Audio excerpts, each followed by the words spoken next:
السلام عليكم ورحمة الله.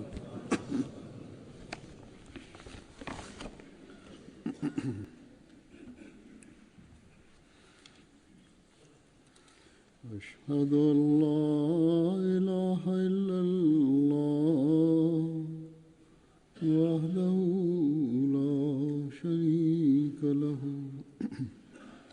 وأشهد أن محمدا عبده ورسوله أما بعد فأعوذ بالله من الشيطان الرجيم بسم الله الرحمن الرحيم الحمد لله رب العالمين الرحمن الرحيم مالك يوم الدين إياك نعبد وإياك نستعين اهدنا الصراط المستقيم صراط الذين أنعمت عليهم غير المغضوب عليهم ولا الضالين.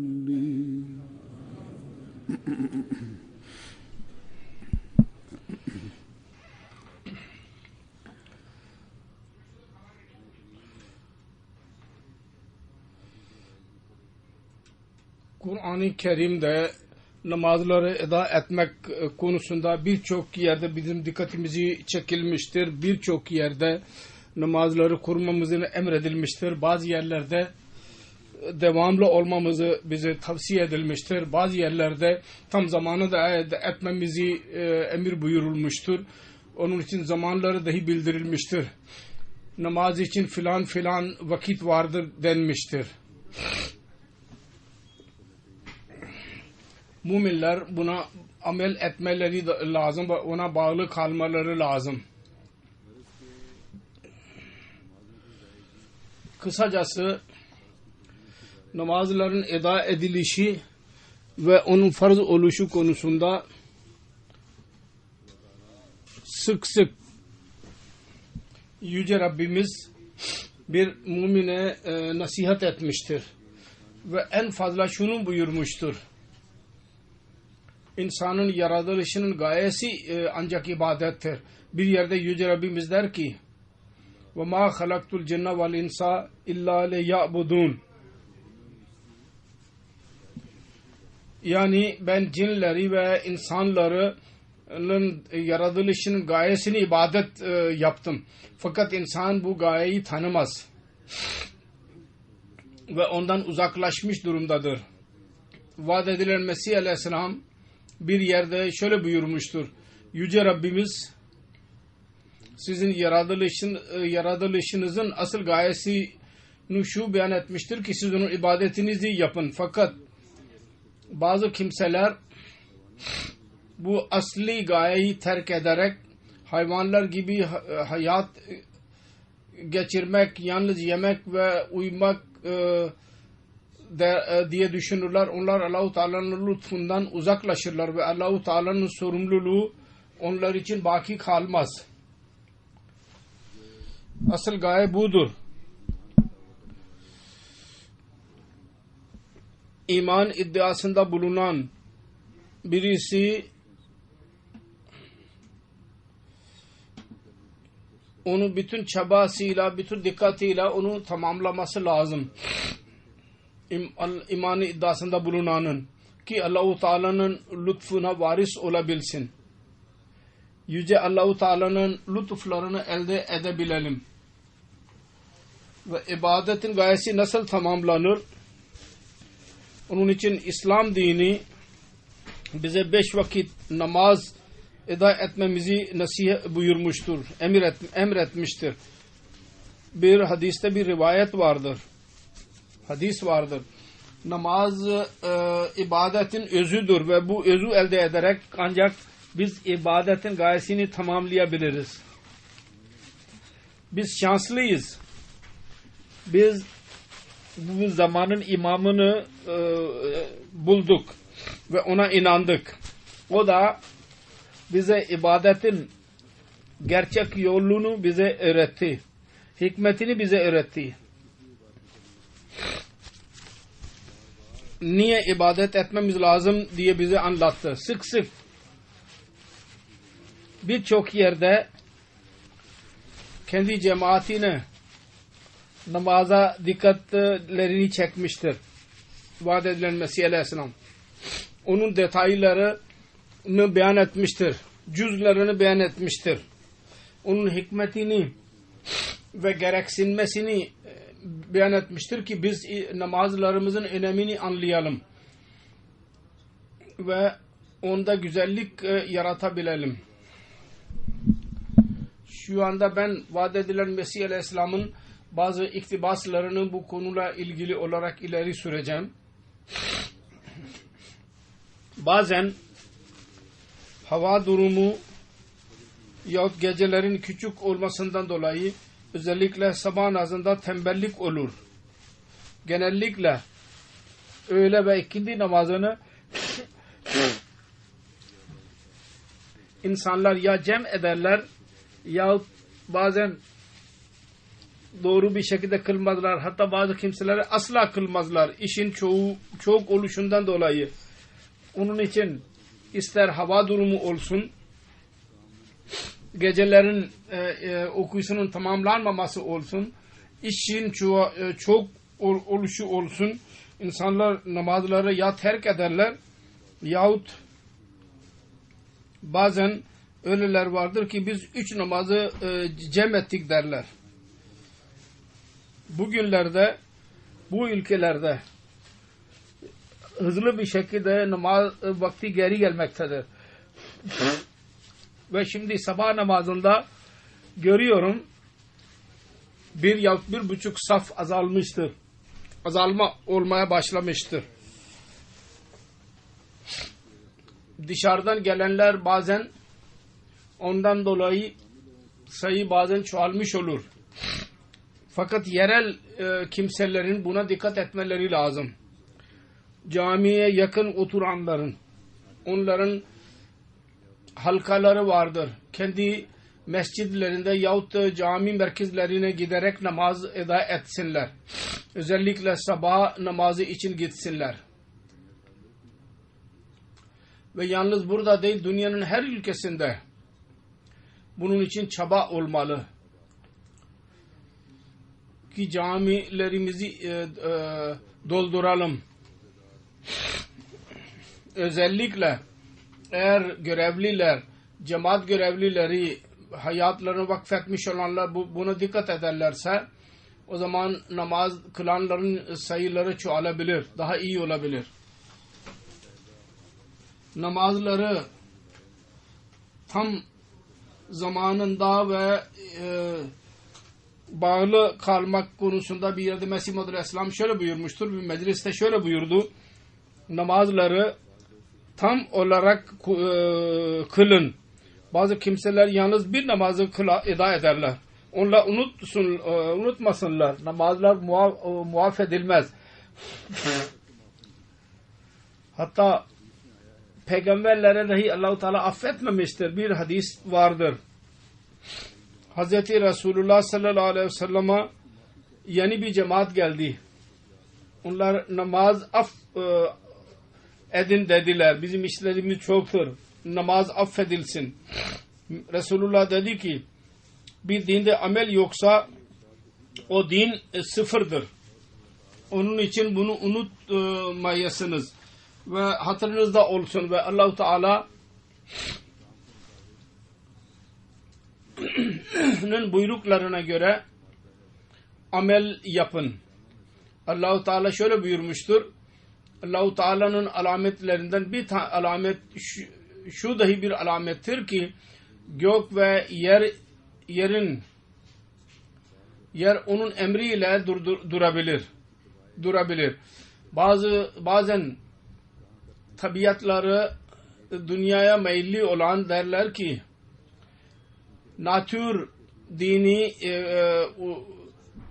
dinine tabi olabiliriz. Çünkü eğer sağlığa biz amel etmezsek o zaman takvanın faydası ne diye düşünürler. Birçok usul vardır derler. Ona amel etmemiz lazım. Dünyadaki usulleri. Eğer onlar olurlarsa sağlık konusunda mesela bunlara amel etmemiz lazım.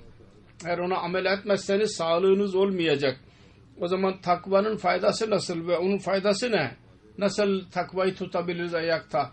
Mesih Muhammed Aleyhisselam diyor ki unutmayasınız. Allah-u Teala'nın alametlerinden bu dahi bir alamettir ki bazen ilaçlar faydasız olur ve sağlık usulleri insanın işine asla geçmez. Ne ilaç işe yarar ne de bir doktor. Fakat eğer Allah-u Teala'nın emri olursa o zaman eğri iş dahi düzelir. Onun için Allah-u Teala'nın lütfu asıldır. Birisi de mi derse sağlık varsa o zaman her şey vardır.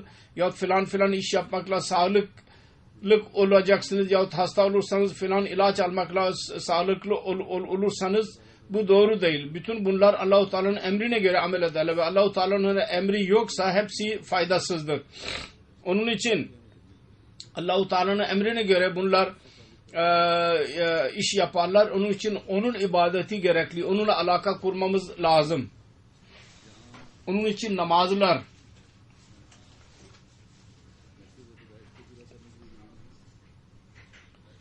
yaratılış gayemiz için gereklidir. Orada bizi afetlerden de korur. Çünkü Allah-u Teala'nın huzuruna eğilerek birçok iş vardır ki zahirde onlar zor olurlar. Fakat Allah ile alaka olursa onları dahi yapabilir insan. Onun için ne oluyorsa Allah-u Teala'nın emrine göre olur.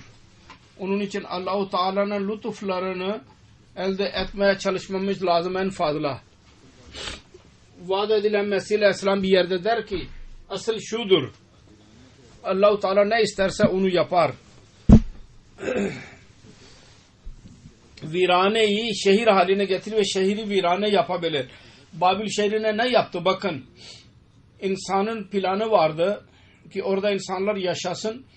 Orada Allah-u Teala'nın iradesi viraneyi yarattı orada. Ve orada hayvanlar yaşamaya başladı ve insan istiyordu ki virane olsun. O dünyadaki bütün insanların dönüş yeri oldu. Yani Mekke, Hani Kabe. Onun için unutmayasınız. Allah-u Teala'yı terk ederek dua ve tedbire güvenmek ahmaklıktır. Hayatınıza öyle bir değişiklik yaratın ki anlaşılsın ki yeni bir hayattır. İstiğfar çok yapın. İnsanlar dünya işlerinden, yokluğundan dolayı zamanları az ise onların en fazla korkmaları lazım. Ona zannederler ki dünyanın işlerimiz çoktur, biz çok meşgulüz ve fırsatımız yok, ibadet yapamıyoruz. Onların en fazla korkmaları lazım.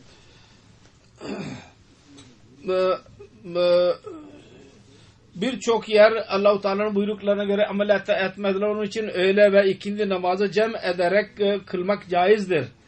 Ben şunu dahi biliyorum.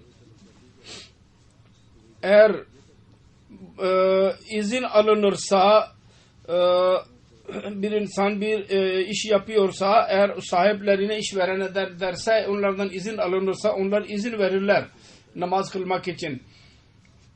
Daha verene kendisine tabi olanlar için özel talimat olur bazı yerlerde. Dedi ki namazı terk etmek için öyle boşu boşuna özür, nefsin zaafı dışında bir özür yoktur. Allah hakkı ve kul hakkı da aşırı gitmeyin. Kendi farizalarınızı doğru bir şekilde eda edin. Sonra yalnız namazlar değil, ondan daha fazla bizden bekliyordu Mesih Muhammed Aleyhisselam. Ve bu konuda nafile ve teheccüde dikkatimizi çekerek, gece namazına dikkatimizi çekerek diyor ki bu dünyanın bütün nefisleri, dünya işleriyle uğraşırsa ahiret için biz neyi baki bırakacağız? Eğer bütün zamanımız her nefesimiz dünya kazanmak için biz geçirirsek ahiret için biz ne kazandık o zaman? Dedi ki teheccüde kalkın özellikle ve zevk ile eda edin. Aradaki namazlarda bazen insan işin çokluğundan dolayı belaya girebilir. Allah-u Teala rızık verendir. Namazı tam zamanında eda etmemiz lazım. Öğle ve ikindi arada bir cem edilebilir. Allah bilir ki zayıf insanlar olacak. Onun için bu yol bıraktı açık. Fakat bu 3 namaz bir arada cem edilemez. Fakat işte insan ceza görürler.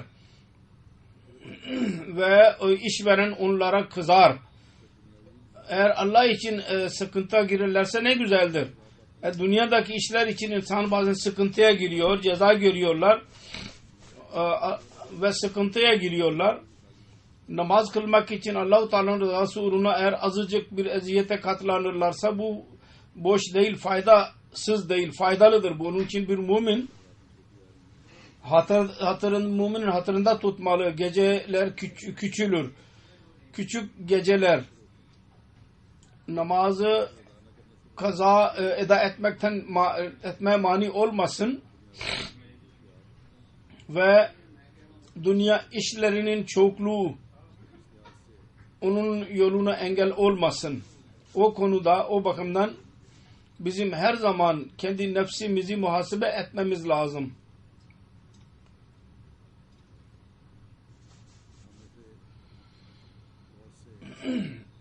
Aramızdan birçok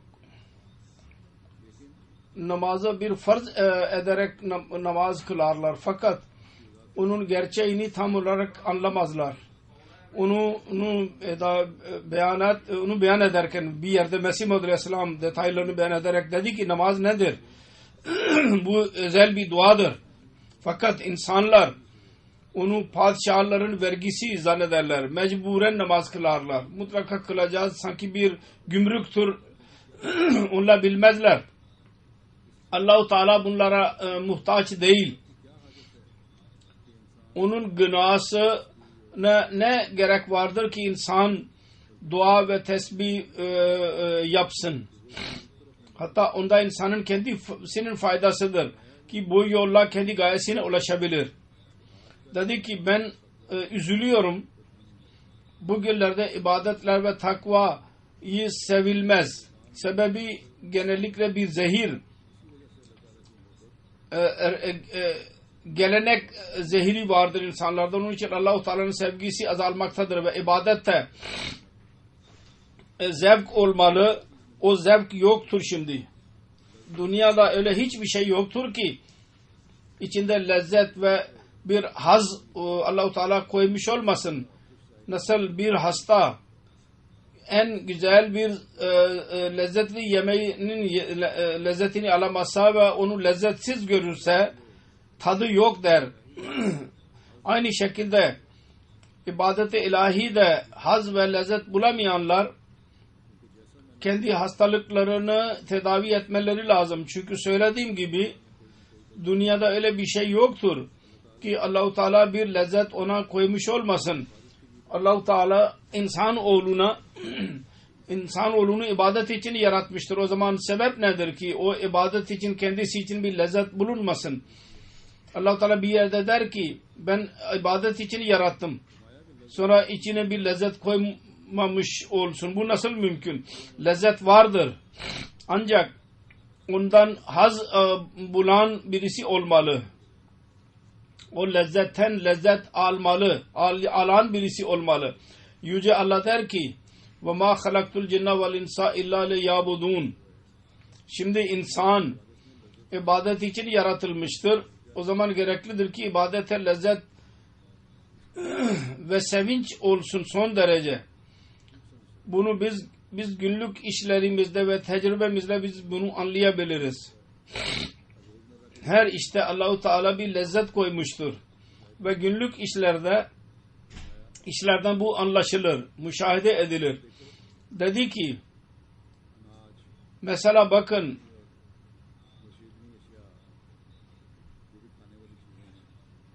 yiyecekler ve içecekler ve ne kadar yiyecek varsa insan için yaratılmıştır. Ondan lezzet bulmuyor mu insan? Güzel yemek olursa insan lezzet bulur. Tadını hisseder. Bu tad için onun dili yok mu? Ağzında.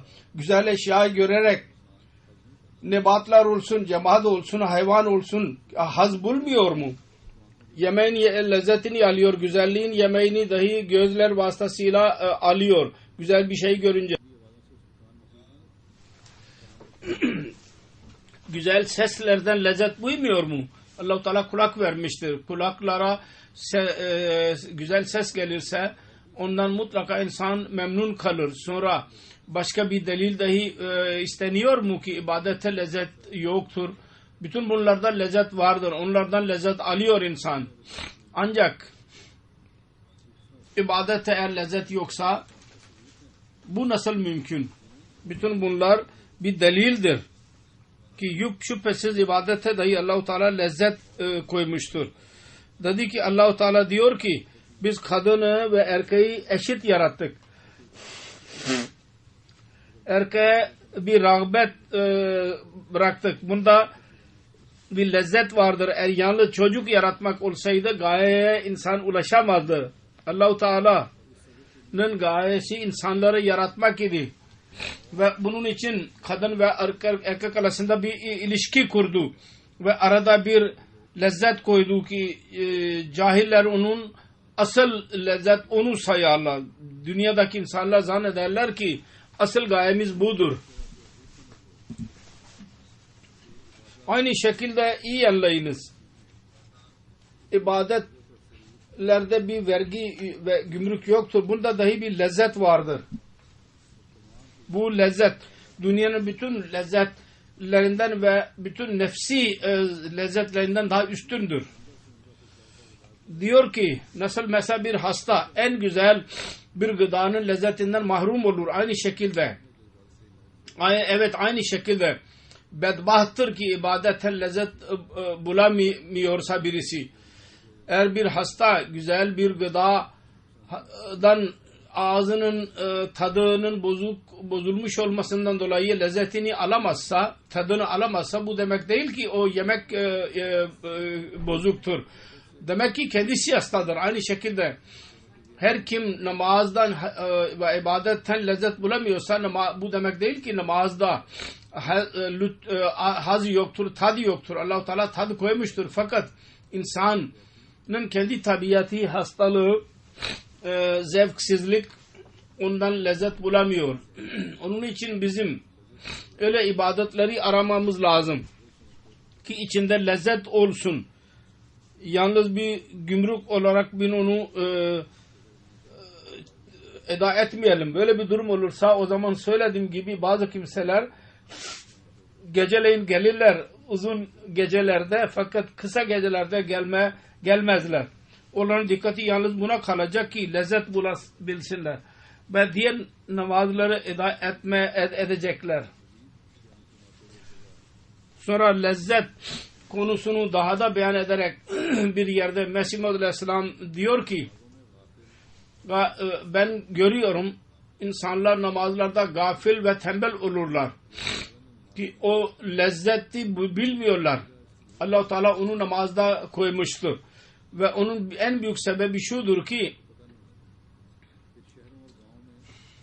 onlar onu bilmezler. Sonra şehirlerde ve köylerde daha fazla tembellik olur. %50 dahi tam hazır olarak Allah-u Teala'nın önüne başlarını eğmezler. Sonra soru şudur. Neden o lezzeti bilmiyorlar? Ve bu lezzeti asla tadına bakmadılar. Ve öyle buyruklar yoktur. Bazen biz işlerimizi yapıyoruz ve müezzin ezan kılıyor ve onda duymak dahi istemiyorlar. ezan sesini duyunca kalpleri eziyet görür. Ha şimdi eyvah namaza gitmemiz lazım olacak. Ya dikkat etmezler. Bunlar merhamete değer insanlardır. Burada da öyle insanlar var. Onların mağazalarını görürse camiye yakın olur. Fakat hiçbir zaman camiye gitmezler. Onun için ben söylemek istiyorum. Allah-u Teala'dan coşku ile ağlayarak şu dua etmemiz lazım. Nasıl meyve ve güzel eşyaların lezzetleri vardır. Namazın lezzeti dahi bize bir defa tattırsın. İnsan yemeklerden, meyvelerden lezzet alıyor. Aynı şekilde dua edin ki Allah-u Teala bize namazın tadını dahi versin. Tattırsın. İnsan yediğini hatırında tutar. Birisi güzel bir şey bakarsa onu daima hatırında tutar. Sonra eğer kötü bir şey görürse, mekruh bir şey görürse onun bütün durumu onun önüne gelir. Güzellik dahi ve pislik dahi insan hatırında tutar. Ama hiç alaka olmasa o zaman hiçbir şey hatırında tutmaz. Onun için namaz kılmayanlar için bir namaz bir gümrüktür. Cezadır. Boşu boşuna sabah kalarak, uykuyu bırakarak, birçok rahatı bırakarak namaz kılma gerekli olur. Asıl şudur ki onu anlayamazlar. Ondan bizardırlar. Namazdaki lezzeti bilmezler. O zaman namazda lezzet nasıl alabilirler? Ben görüyorum ki bir sarhoş birisi lezzet bulamazsa üst üste içki içer. Sonunda sarhoş olur. Akıllı birisi bundan nasihat alabilir. Bu sarhoşun örneğinden dahi bir akıllı bir insan ondan dahi fayda alabilir. O da şu ki namaza devam etsin ve kılsın, kılmaya devam etsin. Lezzeti buluyor mu, bulamıyor mu ona bakmasın. Çaba arf etsin ki ben lezzet bulayım. Dua etsin ve tam olarak namaz kılsın. Sonunda lezzet bulacak. Ve nasıl sarhoşun zihninde bir lezzet olur, onu elde etmeyi çalışır. Aynı şekilde bütün güçlerin eğilimi namazda o lezzeti almak olsun. Sonra bir coşku ile, ihlas ile en azından o sarhoşun ızdırabı gibi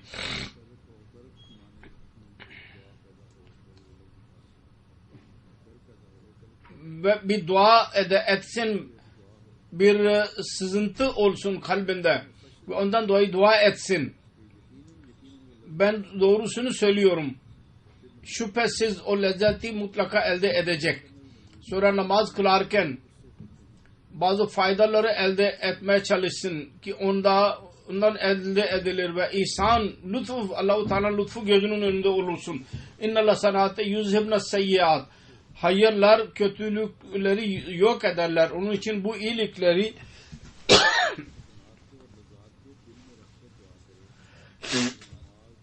lezzetleri zihninde tutarak dua etsin. Namaz, sıddıkların namazı kendisine nasip olsun. Dua bu olsun. Allah-u Teala dedi ki innal hasanate yuzhibne seyyiat. Yani hayırlar ve namaz kötülükleri yok eder.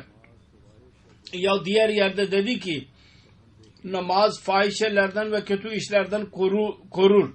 Ve biz görüyor ki bazen kimseler namaz kılmalarına rağmen kötülük yaparlar. Biz bunu dahi görüyoruz.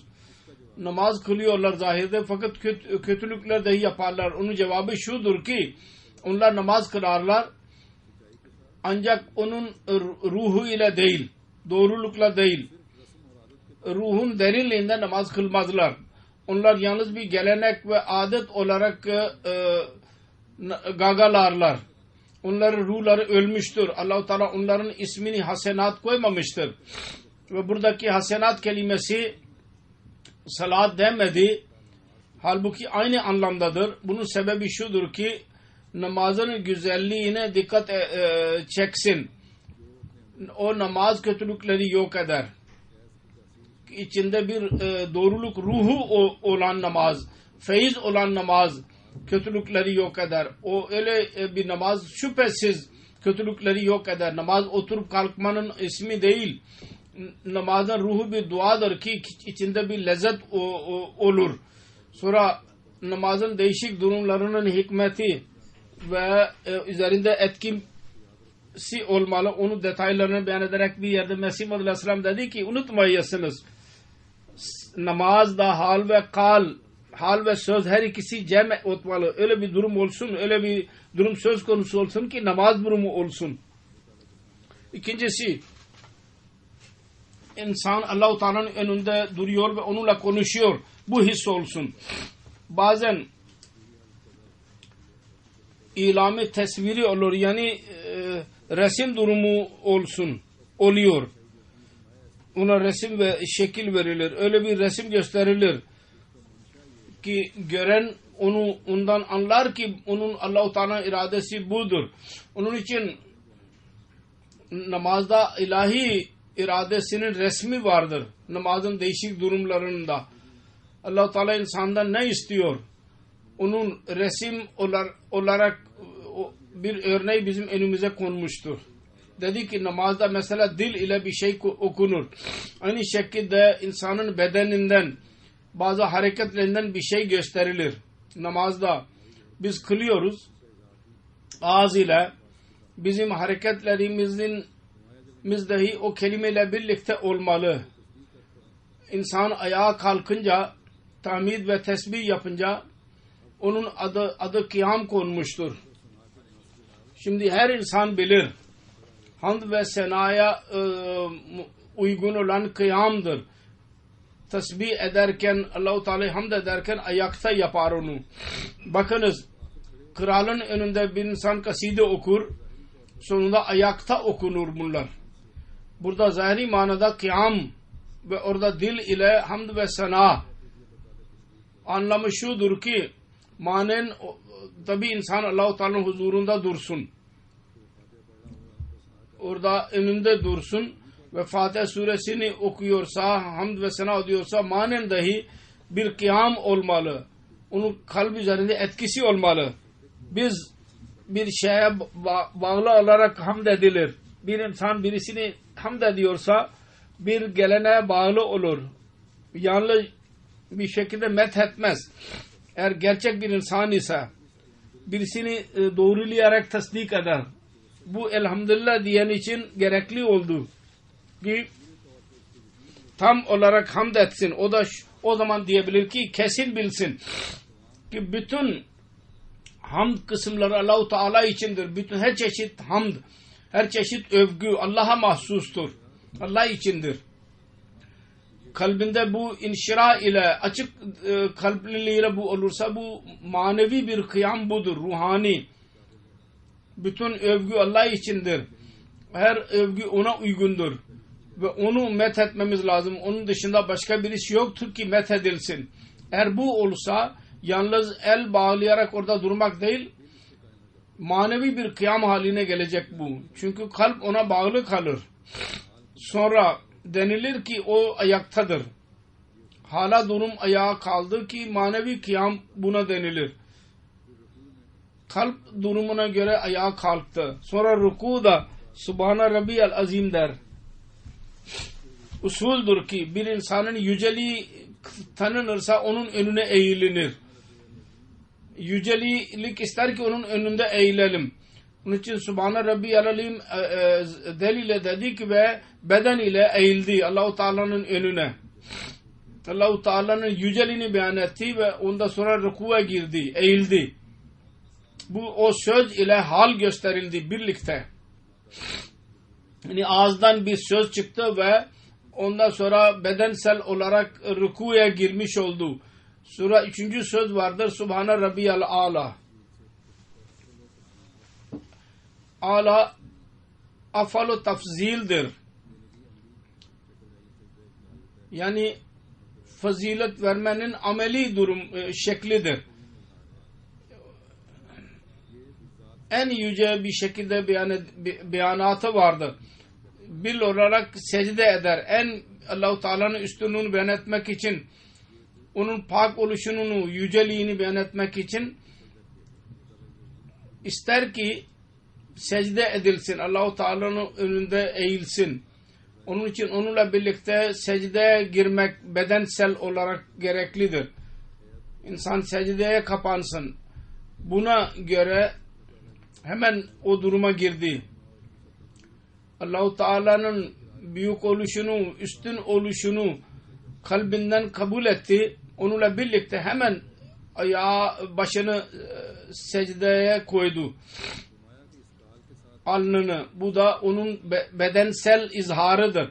Bununla birlikte 3 bedensel izhar vardır. Bir resim önüne konuldu. Her çeşit kıyam yapıldı. Dil dahi bedenin bir parçasıdır. O dahi dedi ki o da girdi. Üçüncüsü bir şey daha vardır. Olmazsa namaz olmaz. O nedir? O kalptir. Kalp. Onun için gereklidir ki kalp kıyam etsin. Allah-u Teala onu görerek baksın.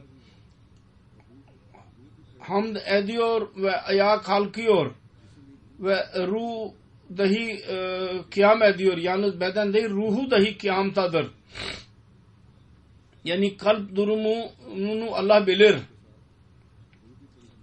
Görüyor ki beden ile birlikte ruh dahi kıyam durumundadır yahut eğiliyor rukuğa yahut secdeye. Subhane Rabbiyal Azim der ki yalnız yüceliği kabul etmek değil. Hayır. Aksine eğildi. Ve onun ruhu dahi eğilmiş oldu. Sonra 3. durumda secdeye kapandı. Onun ruhu dahi secdeye girmiş olmalı. Ruh da Allah-u Teala'nın ruhu onun secde ediyor mu ona? Kalp dahi aynı şekilde secdeye kapanmış olsun. Bu durum olmadıkça insan teselli bulmasın. Çünkü yukimuna salatanın anlamı budur. Eğer soru bu olursa bu durumu biz nasıl yaratalım? Cevabı yalnız şu kadardır ki namaz devamlı kılınsın. Ve vesvese ve şüphelerden perişan olmasın. İnsanın kalbine şüpheler gelir. Mutlaka namaz eda etsin. Başlangıç durumunda mutlaka bir savaş olur şüphelerle.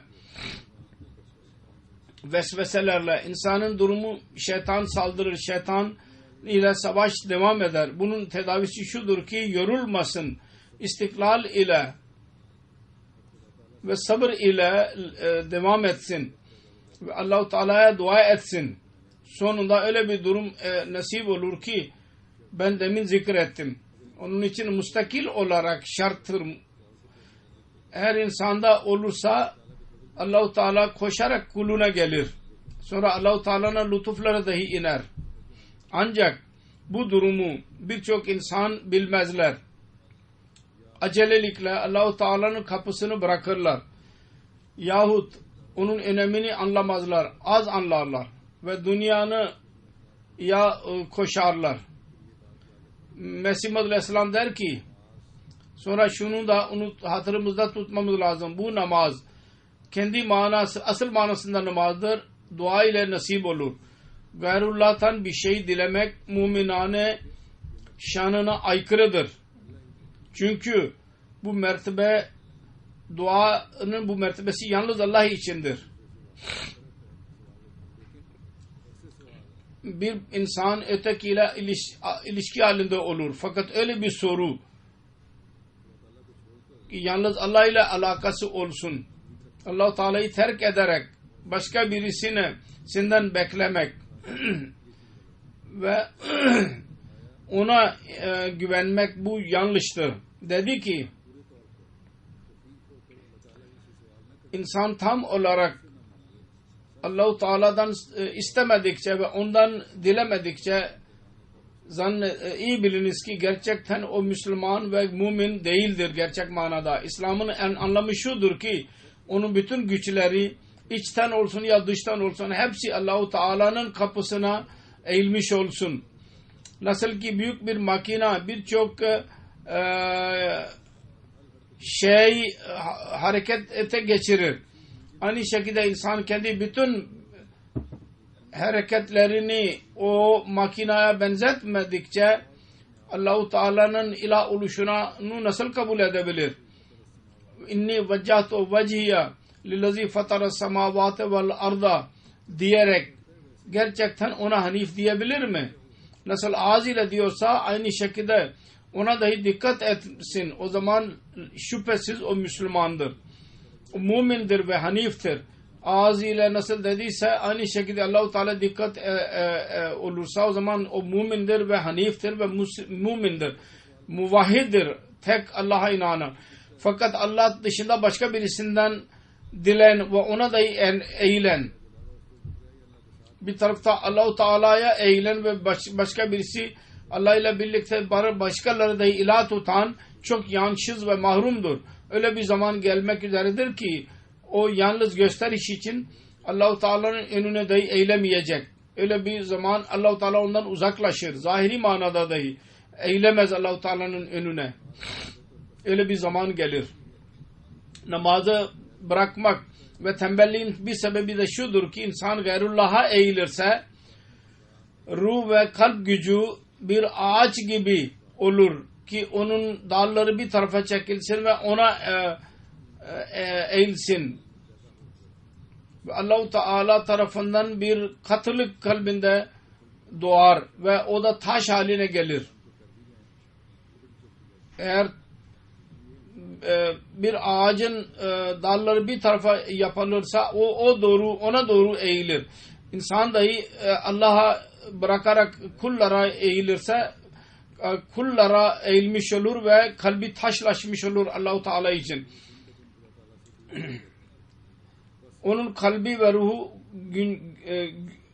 gün geçtikçe Allah'tan uzaklaşmış olur. Bu da insanı ruhunu ürperten şeylerdir. İnsan Allah'ı terk ederek başkasından bir şey istesin. Onun için namaz gereklidir. Ki ilk olarak bir kuvvetli bir adet gibi olsun. Ve Allah-u Teala'ya dönsün. Sonra öyle bir zaman gelir ki inkıtayı kulli nasip olur. Bir nur ve lezzete varis olur. Önce çaba sarf ederek namaz kılmamız lazım.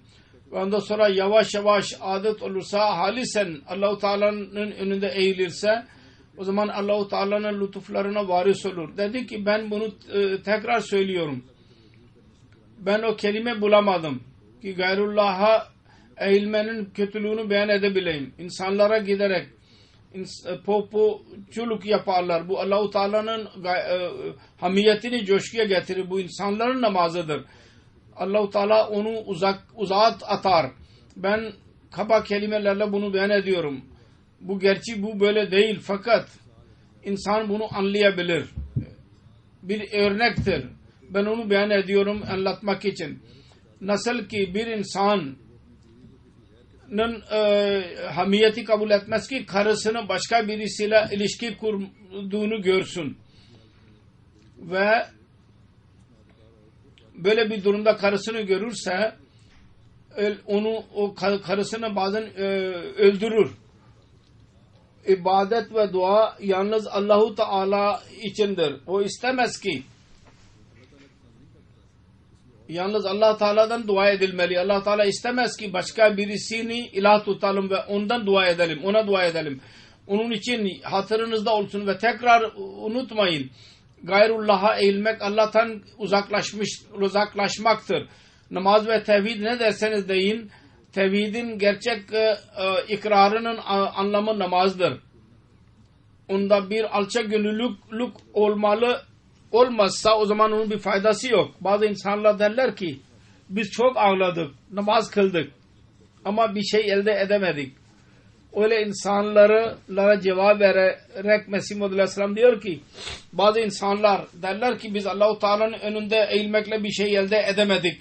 Bu tamamen batıldır. Öyle insanlar Allah-u Teala'nın varlığını ve onun sıfatını, onun kudretlerine inanmazlar. Eğer onlarda gerçek iman olsaydı öyle diyemezlerdi.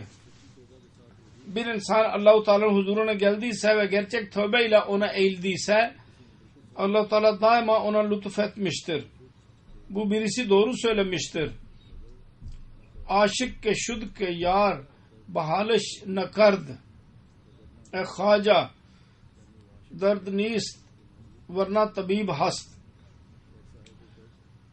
o öyle bir aşık ne demek ki sevgili ona bakmasın.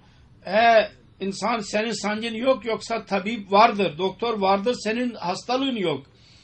Allah-u Teala ister ki onun huzuruna temiz kalple gelin. Yalnız şart şudur ki ona uygun olarak kendinizi yapın. Bu büyük bir şeydir. Allah-u Teala nasıl dediyse ona göre amel edin. Allah-u Teala'ya gitmek için bir değişiklik gerekli, onu yapın. Ben size doğrusunu söylüyorum. Allah-u Teala'da çok kudretler vardır. Ve sonunda bereketli ve lütuflar vardır. Fakat onları görmek için ve elde etmek için sevgi gözü lazım. Allah-u Teala'ya karşı gerçek sevgi olsun. Allah-u Teala çok duaları kabul eder ve yardım eder. Onun için kendi durumumuzu öyle yapmalıyız ki Allah-u Teala bizim dualarımızı kabul etsin. Bazı insanlar derler ki Allah-u Teala dinlemiyor. Onların çoğu 5 vakit namaz dahi kılmazlar. Sonra namaz zamanı o zaman akıllarına gelir. Ne zaman ki dünyadaki bir zorluk olursa Allah-u Teala der ki ben mutlaka dinleyeceğim. Ancak siz benim buyruğuma göre hareket edin. Şimdi herkes muhasebe etsin. O Allah-u Teala'nın buyruklarına göre amel ediyor mu? Eğer Allah-u Teala'ya şikayet ediyorsanız o zaman önce bunun cevabı versin. Ne kadar vardır? Mesih Maud Aleyhisselam bir yerde demiştir. Allah-u Teala Kur'an-ı Kerim'de 700 buyruk vardır. Bu 700 buyruğa göre hareket eden var mı? Eğer burada yarışma varsa orada da dahi yarışma vardır. Allah-u Teala'nın lütfudur ki buna rağmen Allah insanlara merhamet ederek onların hatalarını affeder. Birçok hatalarını göz ardı eder. Onların dualarını kabul eder. Bazı kimseler tam olarak namaz dahi kılmazlar fakat Allah-u Teala onların dualarını dahi kabul etmiştir. Bu Allah-u Teala'nın bir lütfudur. Allah-u Teala dua etmeden dahi kendi diğer sıfatlarına göre onların ihtiyaçlarını tamamlar. Onun için şikayet yeri yoktur asla. Bizim Allah-u Teala'nın buyruklarına göre amel etmemiz lazım. Çalışmamız lazım ve ona göre ibadetlerimizi, namazlarımızı eda etmemiz lazım. Vaat edilen Mesih Aleyhisselam der ki bir insan kamil olarak tevhide bağlı olmadıkça onda İslam'ın seviyeti ve yüceliği olamaz. Namazın lezzeti ona nasip olamaz. Bir insan kötü iradesini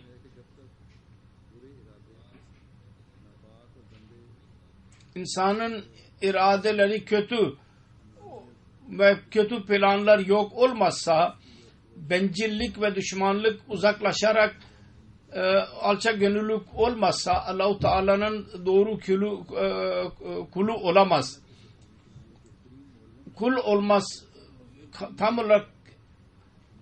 Tam olarak kulluk öğretmenin en güzel yolu namazdır.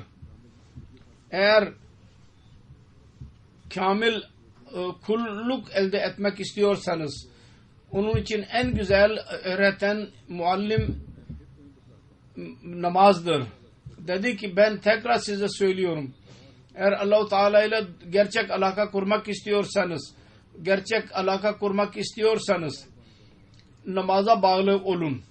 Öyle bağlı olun ki sizin bedeniniz, sizin yalnız diliniz değil, sizin ruhunuzun iradeleri, hisleri hepsi tam olarak namaz olsunlar.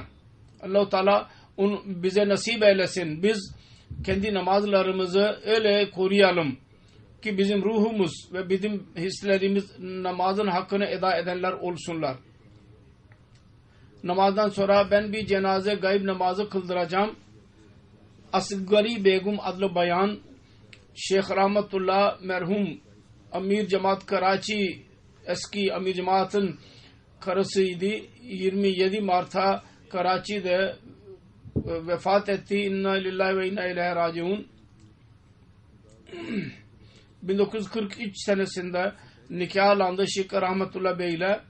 Kocasından önce 1944 senesinde Lahor'da Ahmediye cemaatine girdi. Hz. Müslim Maud radıyallahu ta'ala'nın eli üzerinde bütün hayatı boyunca hilafete bağlı kaldı. evladına dahi hilafete bağlı kalmalarını telkin etti. Hilafete çok saygı gösteren birisiydi. MT'ye başladığından beri onu mutlaka görürdü.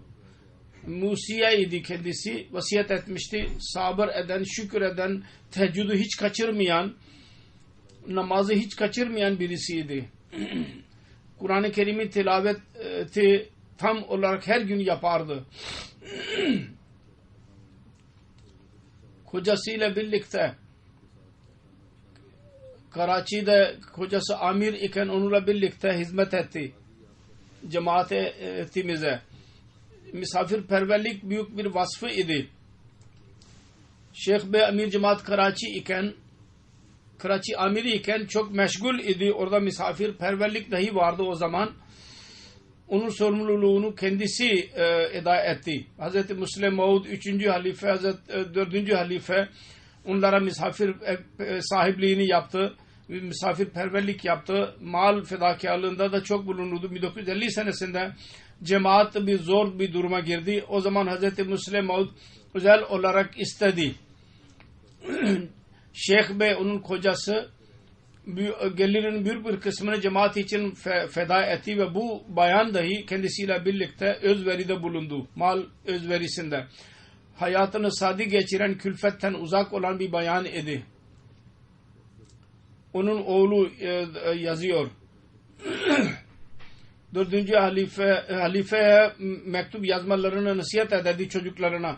5 çocuk ve 2 kız ve 43-45 torun bırakmıştır.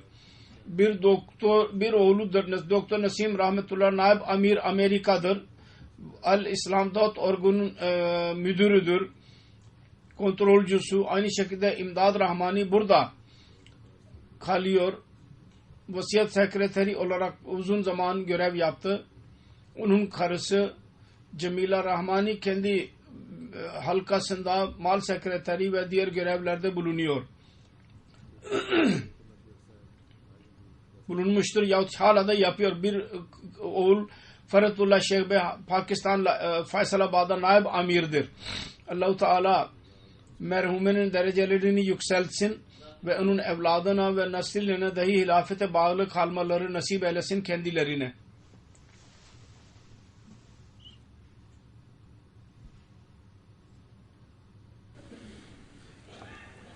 Elhamdülillah nahmeduhu ve nestainuhu ve nestağfiruhu ve nu'minu bihi ve netevekkalu aleyh ve na'udzu billahi min şururi enfusina ve min seyyiati a'malina. من يهده الله فلا مضل له ومن يضلل فلا هادي له ونشهد أن لا إله إلا الله ونشهد أن محمدا عبده ورسوله عباد الله رحمكم الله